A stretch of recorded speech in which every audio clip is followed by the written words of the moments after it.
Hello students, तो ये देखिए 7th स्टैंडर्ड का इंग्लिश का पेपर है, करंट ईयर का ही है। तो मैं आप लोगों के साथ शेयर कर रही हूँ। तो पैराग्राफ्स दिए गए हैं मतलब कॉम्प्रहेंशन पैटर्न के अकॉर्डिंग। तो सबसे पहले आपको क्या करना है, पैराग्राफ देखने के पहले सारे क्वेश्चंस जो है उसको एक बार रीड कर लेना है, फटाफट देख लेना है विदाउट वेस्टिंग योर टाइम। और क्वेश्चन देखने के बाद आप पैराग्राफ में उसके आंसर्स फाइंड करोगे। तो रिलेटेड वर्ड्स जहाँ पर मिलेंगे आपको वहाँ पर अंडरलाइन करके वो आंसर्स बाद में लिखने हैं।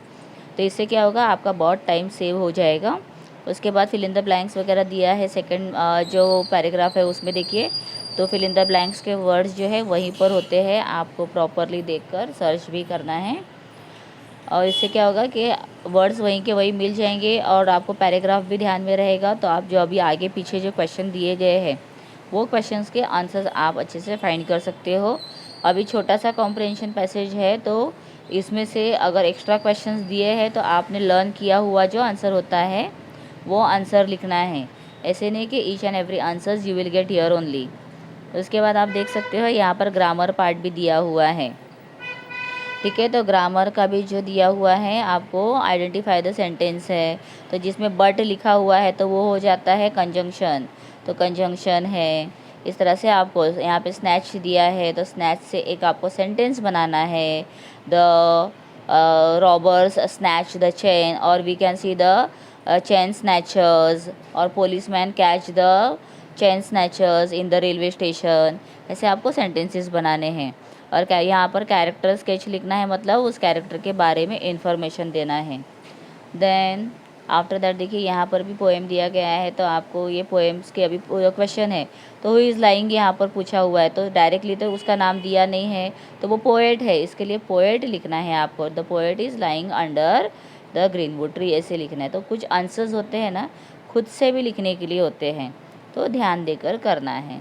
उसके बाद यहाँ पर देखिए ये ब्रैकेट दिया हुआ है, कंप्लीट करने के लिए बोला है। तो आपको वही देखना है कि एक्जॉटिक म्यूज़िक इंस्ट्रूमेंट, तो कौन कौन से म्यूज़िक के इंस्ट्रूमेंट वहाँ पर आए हैं, तो आपको वो ध्यान देकर करना है। तो इससे क्या हो जाएगा, जब आप क्वेश्चंस पहले रीड कर लोगे ना तो इजीली आपको पैसेज में या पोएम में आंसर्स मिलते हैं। इसके लिए पैसेज रीड करने के पहले आपको क्वेश्चंस को ही देखना है। फिर उसके बाद नीचे आप देखोगे तो यहाँ पर भी एक आपको अनसीन पैसेज भी देते हैं। तो पैसेज दिया गया है and you have to write the qualities of bees. तो अभी आपने क्वेश्चन देख लिया, पैसेज गो थ्रू करोगे तो क्वालिटीज़ मिलेंगे, तो जस्ट अंडरलाइन देयर। ओके, तो इससे क्या हो जाएगा, आपको बहुत टाइम सेव होगा। बिकॉज इंग्लिश का पेपर लेंदी होता है, राइटिंग स्किल होती है, ग्रामर होता है, तो आप कंफ्यूज हो जाओगे और बहुत सारा आपका टाइम वहाँ पे वेस्ट होगा।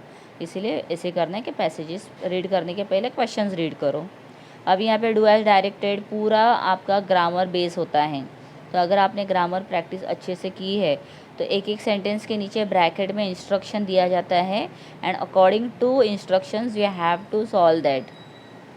ठीक है, जैसे यहाँ पर आपको आर्टिकल्स लिखने के लिए दिया गया है सेकंड में। तो आर्टिकल्स मतलब ए एंड द, वो लिखने हैं आपको। डिग्री पूछी गई है तो आपको डिग्री डालनी है, लाइक कॉम्परेटिव है, सुपरलेटिव है या पॉजिटिव डिग्री है। तो ये आपको सेंटेंसेस अकॉर्डिंग करना है। तो ये सब अगर आप ग्रामर जो है उसको ज़्यादा से ज़्यादा रीड करोगे तो that will help you. Then यहाँ पर लेटर राइटिंग दिया गया है, एक फॉर्मल है एक इनफॉर्मल है। तो पहला जो दिया है वो इनफॉर्मल है, सेकंड वाला फॉर्मल है। तो फॉर्मल लेटर आप लिखोगे तो आपको एड्रेस वगैरह जो डालना है वो प्रॉपरली फिल करना है।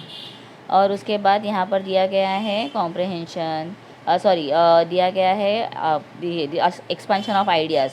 तो एक्सपेंशन ऑफ आइडिया में आपको एग्जाम्पल डालने हैं। और डायलॉग राइटिंग जो है बिटवीन टू फ्रेंड्स दिया है, तो डिस्कस कर रहे हैं ना, तो दोनों जन कहाँ जाने का सोच रहे हैं वो डालना है, मतलब टू स्पॉट्स आप यहाँ पर बोलोगे। तो इस तरह से आपका ये इंग्लिश का पेपर सॉल्व करना। All the best.